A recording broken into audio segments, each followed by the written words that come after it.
Olá, uma boa tarde. O Papa Francisco terminou ontem uma viagem que o levou à Hungria para encerrar o Congresso Eucarístico Internacional em Budapeste e também à Eslováquia, onde afirmou a importância de rezar no coração da Europa. Vamos analisar estas viagens com o jornalista Otávio Carmo, chefe de redação da Agência Eclésia, mas antes destacamos algumas notícias da atualidade informativa. Cari fratelli e sorelle, buongiorno.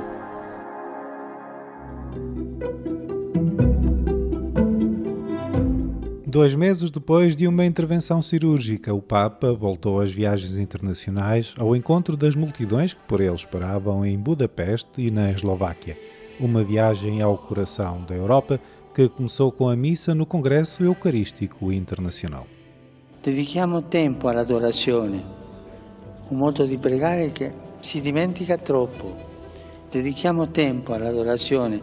Lasciamo che Gesù, pane vivo, risani le nostre chiusure e ci apra alla condivisione, ci guarisca dalle nostre rigidità e dal ripiegamento su noi stessi, ci liberi dalla schiavitù paralizzante del difendere la nostra immagine. Ci ispiri a seguirlo dove Lui vuole condurci, non dove voglio io.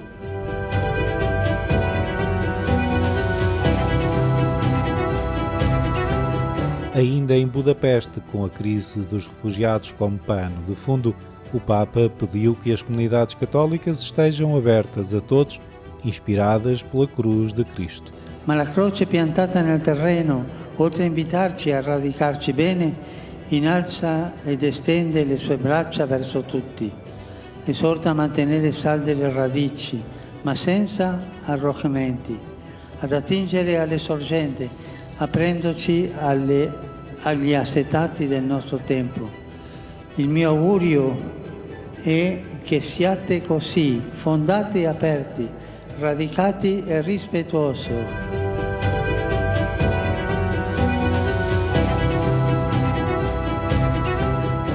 Já na Eslováquia, o Papa abordou os desafios de um país jovem, com raízes históricas e da própria Europa.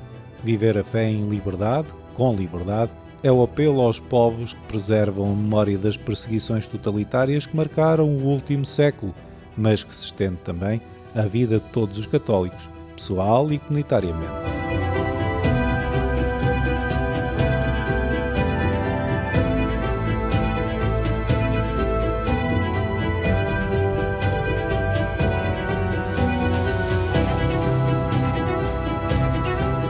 A memória das atrocidades cometidas por regimes totalitários esteve bem presente desde o Holocausto ao martírio de muitos cristãos. Em Kosice, no leste da Eslováquia, o Papa presidiu a Divina Liturgia em rito bizantino, numa homenagem aos católicos desta comunidade que foram perseguidos durante o regime comunista no século XX. Penso ai martiri che hanno testimoniato in questa nazione l'amore di Cristo in tempi molto difficili, quando tutto consigliava di tacere, di mettersi al riparo, di non professare la fede. Ma non potevano non testimoniare. Quante persone generose hanno patito e sono morte qui in Slovacchia a causa del nome di Gesù.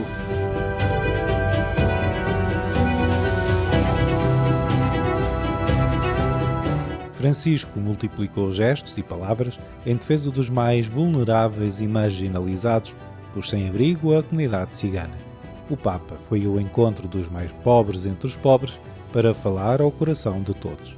Giudizi e pregiudizi aumentano solo le distanze. Contrasti e parole forti non aiutano. Ghettizzare le persone non risolve nulla. Quando si alimenta la chiusura, prima o poi divampa la rabbia. La vita per una convivenza pacifica è l'integrazione.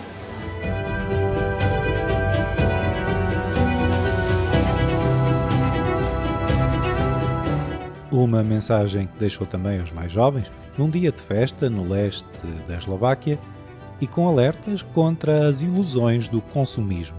Non date ascolto a chi vi parla di sogni e invece vivendo illusioni. Una cosa è il sogno, sognare, una cosa avere illusioni. Questi che vendono illusioni parlando di sogno sono manipolatori di felicità.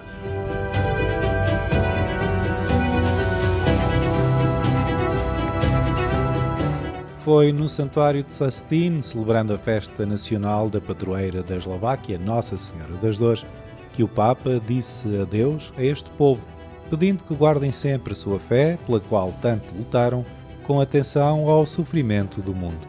Una fede che non rimane astratta, ma ci fa entrare nella carne e ci fa solidali con chi è nel bisogno. Questa fede con lo stile di Dio, umilmente e senza clamori, solleva il dolore del mondo e irriga di salvezza i solchi della storia.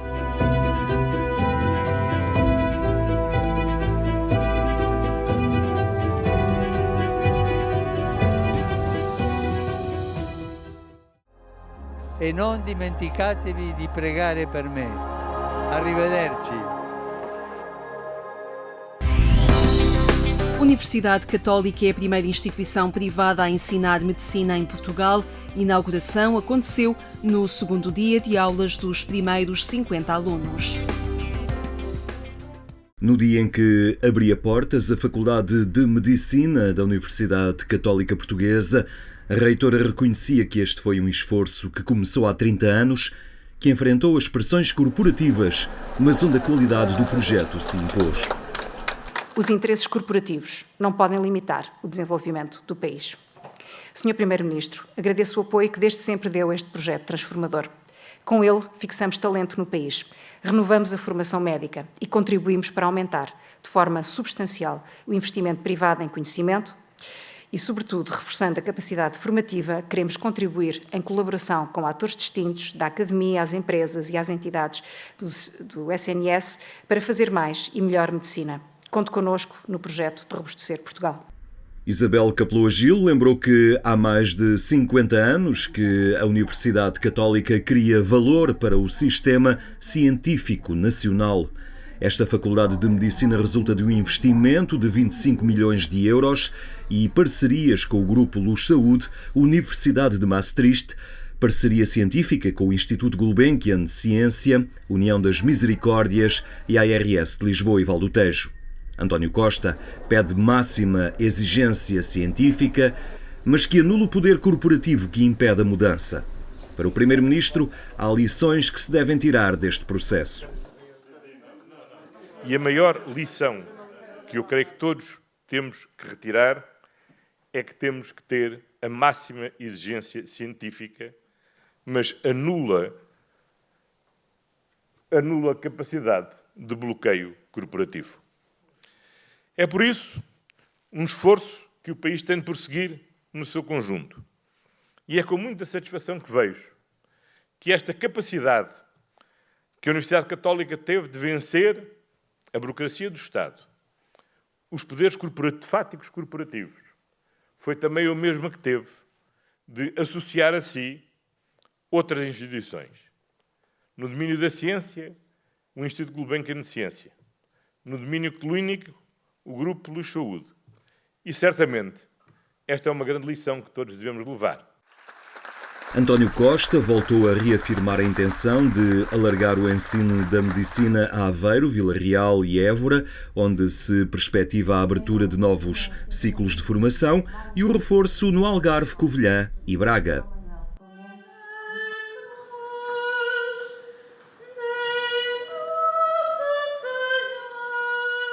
Pela manhã, horas antes da cerimónia de abertura, foi celebrada a missa na capela da nova faculdade.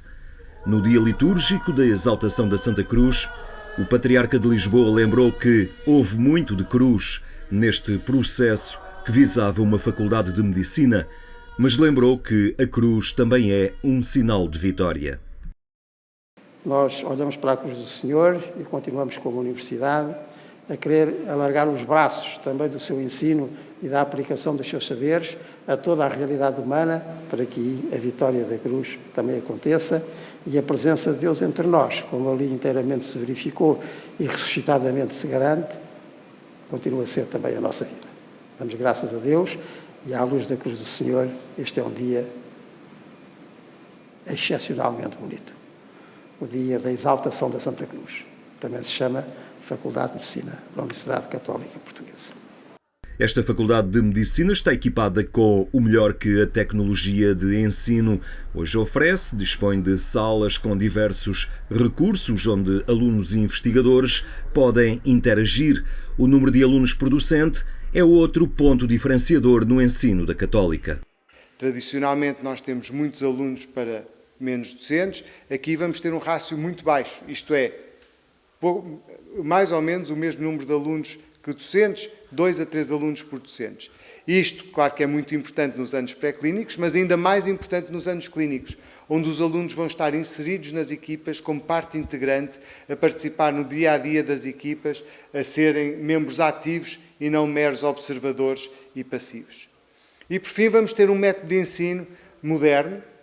É um método de ensino que é por resolução de problemas e este método está demonstrado em ter maior retenção de informação e, sobretudo, promover uma atitude de aprendizagem ao longo da vida, de maneira que os alunos não sejam alunos só para os exames, mas sim para toda a sua profissão.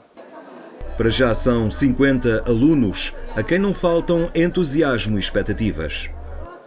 Então, eu sempre quis medicina e quando saiu no ano passado a notícia que a Católica ia abrir o curso de medicina, pensei por que não, porque já que é a melhor faculdade do país em muitos outros cursos, tenho a certeza que também vai ser das melhores do país em medicina. É um bocadinho cara, mas acho que com esforço vais conseguir. Sim, claro que acho que é uma coisa que ninguém pode negar que é caro, mas se há a possibilidade de fazer, por que não? Sim, um ensino completamente diferente do que estamos habituados, muito mais modernizado e espero que comparativamente com as faculdades clássicas estejamos mais preparados para lidar com os pacientes quando chegarmos a essa fase.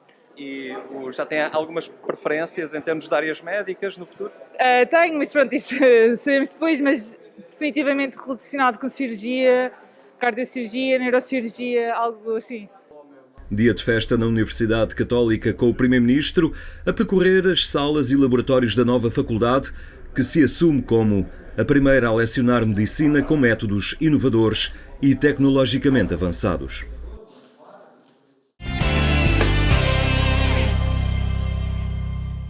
Estes e outros conteúdos estão disponíveis no portal de informação agência.eclésia.pt. Em estúdio está Otávio Carmo, jornalista e chefe de redação da Agência Eclésia, que acompanhou precisamente estas deslocações do Papa Francisco a estes 2 países. Obrigado, Otávio, por estares connosco. O Papa retoma as suas viagens depois de uma cirurgia feita há dois meses. Antes de iniciar esta viagem, ele falava precisamente da importância de rezar no centro da Europa. Depois destes dias de viagem, de 12 a 15, pode-se dizer que a mensagem mais forte foi uma mensagem de integração? Sim, foi muito importante. Antes de mais, obrigado pelo convite. Obrigada. Esta semana as pessoas já me viram, mas hoje o tema é outro. Obviamente que é importante passar essa mensagem no coração da Europa, como se falava, a peregrinação foi sendo apresentada nesse dinamismo, até porque sabemos as tensões que há nas fronteiras europeias, e em particular no espaço extracomunitário em relação à União Europeia, até as tensões que há dentro da própria União Europeia relativamente a esses temas. O Papa foi passar uma mensagem de pacificação da memória, acho eu.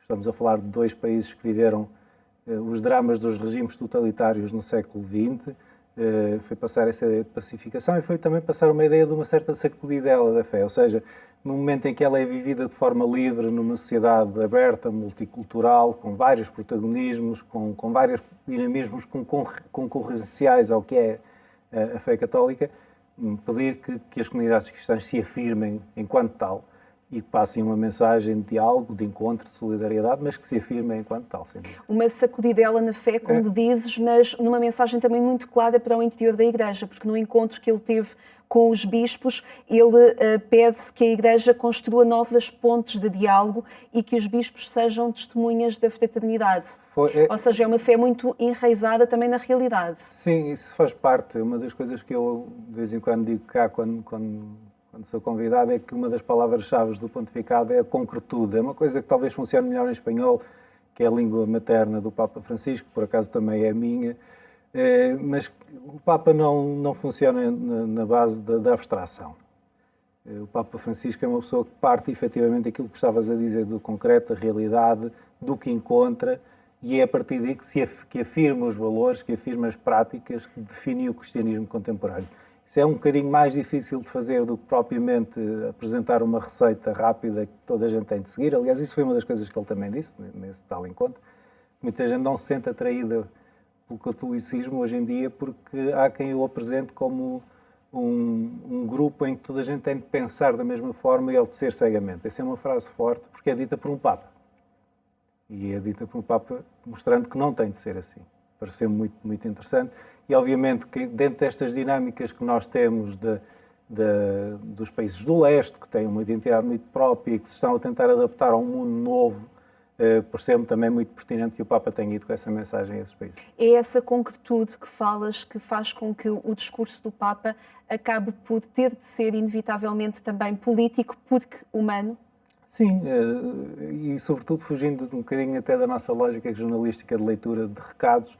Lembro-me o recentemente falecido presidente Jorge Sampaio que se queixava numa das suas entrevistas que nós tínhamos a obsessão jornalisticamente pelos recados. Tudo o que ele dizia era um recado para alguém. Ele diz, não, eu estou só... O Papa Francisco também quando faz o seu discurso, obviamente falando da sociedade, falando do viver contemporâneo, este viver, este agir é político, não no sentido partidário, mas no sentido, efetivamente, de atenção ao bem comum, à coisa pública, que é isso que nos define enquanto república, à vida concreta das pessoas. Obviamente, quando se vai a um bairro muito pobre da comunidade cigana, onde muitas vezes nem a polícia nem o exército querem entrar, há aqui um sinal por si só fortíssimo, quase não precisaria de palavras. Aliás, a comunicação desta feita até tinha uma enorme limitação. O Papa fala italiano, era preciso traduzir, ou era preciso ter um ecrã gigante com a legendagem, mas isso não foi impeditivo de nada. As pessoas riram, choraram, bateram palmas, porque o Papa é tão expressivo e é tão genuíno naquilo que está a fazer, que efetivamente a mensagem passa. E desse ponto de vista, obviamente, que há sempre leituras políticas a fazer aquilo que o Papa disse. Isso é incontornável. Falas desse encontro que o Papa Francisco teve já na Eslováquia com a comunidade cigana, onde se ouviu precisamente a comunidade cigana dizer não é habitual que nos queiram ver. Foi uma das coisas que impressionou, porque o Papa tinha muitos locais onde seguramente foi convidado. E decidiu ir a uma comunidade onde estão os salesianos há alguns anos, e que são basicamente o coração daquela comunidade. São, mais do que isso, para ser justo, são o refúgio, são o farol daquela comunidade. É a Igreja Católica, com a sua solidariedade, que mantém aquelas pessoas com uma referência de humanidade, que é uma palavra que usavas ainda há pouco. E que o Papa lá tenha querido ir, obviamente que nem toda a gente que o recebeu é católica, nem toda a gente que o recebeu terá, assim, um particular interesse na mensagem que o Papa... Mas tinha muito interesse no gesto. Por isso é que eles estavam todos à janela, mesmo aqueles que não estavam a participar, porque era efetivamente um momento histórico para um bairro que era um bairro militar e que foi abandonado e que continua o abandono. Essa é que é a questão de fundo. Isso é uma mensagem muito importante do pontificado do Papa Francisco. É que a forma como estruturamos a nossa sociedade permite que pessoas sejam abandonadas, descartadas, a palavra-chave do descarte. Aquelas pessoas estão num bairro abandonado e continuam abandonadas. E esse é que é o grande problema, é que nestes anos todos não tenha sido feito nada para que essa situação de abandono seja solucionada. Nestes últimos dias assistimos também a um passo significativo na questão do diálogo interreligioso, nomeadamente com a celebração de uma liturgia em rito bizantino. Que significado tem este gesto? Esse tem dois significados, obviamente. Aquela comunidade de rito bizantino é uma comunidade católica, com direito próprio, ligada a Roma. Historicamente, porém, foi durante o regime comunista na antiga Checoslováquia, foi mais perseguida que os católicos de rito latino, que são os do nosso rito. Porque se entendia que o rito bizantino, como é de uma expressão mais local, e efetivamente isso aconteceu, seria uma espécie de intervenção de protesto, esta manutenção de uma memória, de uma celebração, e efetivamente o discurso que nós vimos ainda há pouco, a homilia do Papa, falava especificamente dos mártires e das pessoas que tinham dado a sua vida em nome da fé, e era dessa pequena comunidade, que são 300 mil pessoas, julgo, mas que foi muito ativa e foi muito perseguida também. Em 1950, aliás, o regime da antiga Checoslováquia determinou a extensão dessa comunidade, que obviamente não impediu as pessoas de se reunirem, de celebrar, e isso em si é um gesto. Mas é significativo este gesto. É um gesto que se abre, ainda não falámos disso, e peço desculpa, de facto a falha minha, é um gesto que se abre aos outros povos eslavos. Vamos pensar que estamos na Eslováquia, onde se fala uma língua histórica, o proto-eslavo, que é fundamental para o cristianismo nos países do leste europeu, que foram evangelizados por São Cirilo e São Metódio. Aliás, não é por acaso também que o alfabeto se chama alfabeto cirílico. Havia uma mensagem para a antiga cortina de ferro, para o que estava para lá da antiga cortina de ferro, que foi muito significativa, sem dúvida. Que te parece esta viagem ainda em tempo de pandemia e após 2 meses de uma cirurgia? Que vitalidade mostra ao Papa? São 2 sinais impressionantes. O primeiro, do regresso das multidões à Europa.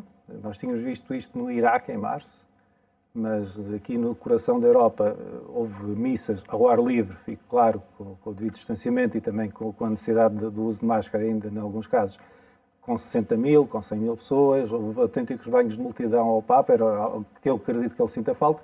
E eu devo dizer que, em relação ao Iraque, depois da operação, percebo que o Papa estava em melhor forma física. Eu comentei aqui, penso com o Henrique ou com o Paulo, já não me lembro, que tinha ficado um bocadinho impressionado com algumas dificuldades que se via o Papa no Iraque. Agora já percebemos melhor que efetivamente havia um problema físico. Parece estar resolvido. Ele pareceu estar sempre muito bem disposto, pareceu estar genuinamente feliz. Isso também é importante. Foi recebido em clima de festa e ele retribuiu sempre. E são 2 sinais que ficam, sim. Muito bem, obrigada, Otávio, pela análise que fizeste e que podemos encontrar no site da Agência Eclésia em www.agencia.eclésia.pt. Mais logo pode acompanhar o programa Eclésia também na Antena 1 pelas 22h45. Assim, obrigada por ter estado connosco. Até amanhã, se Deus quiser.